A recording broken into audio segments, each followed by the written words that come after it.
transport for London's ban on Uber in the capital could be in breach equality laws, an anti-discrimination expert has warned. The transport body announced the shock decision not to renew the taxi-hailing app company's license in the capital on Friday. It ruled that Uber was not fit and proper to hold a private hire license and had shown a lack of corporate responsibility in relation to public safety.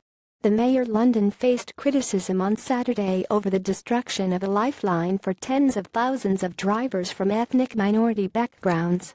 Mayor of London Sadiq Khan TMP Whitby Getty Images. According to The Telegraph, 90% of Uber's 40,000 drivers come from such backgrounds.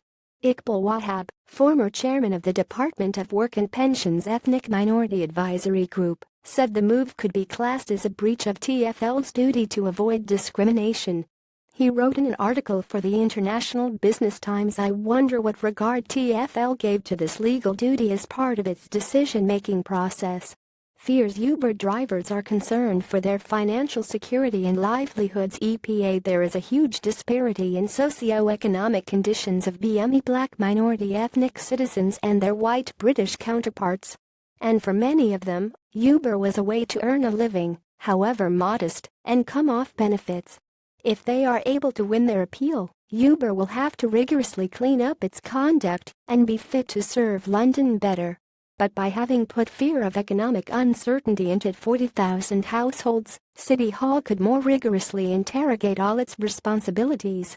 Sadiq Khan says people should be angry at Uber. He also said that, despite the report highlighting Uber's failure to properly report sex crimes, banning the app could make women more vulnerable to sex predators when returning from a night out.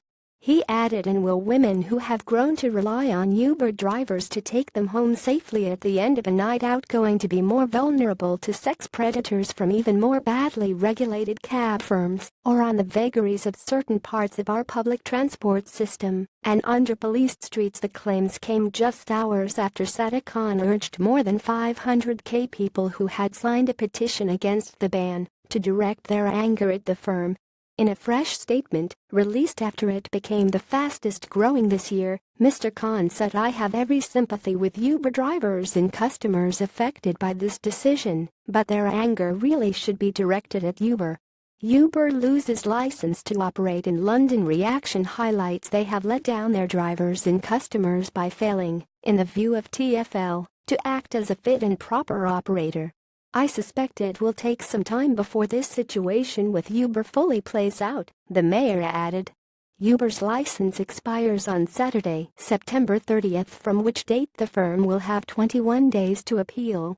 According to The Telegraph, the firm will launch legal proceedings against TfL on Thursday.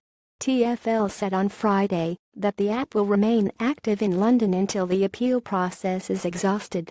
In Friday's ruling, TfL raised concerns over Uber's approach to reporting serious criminal offenses and how it obtained enhanced criminal records checks for drivers.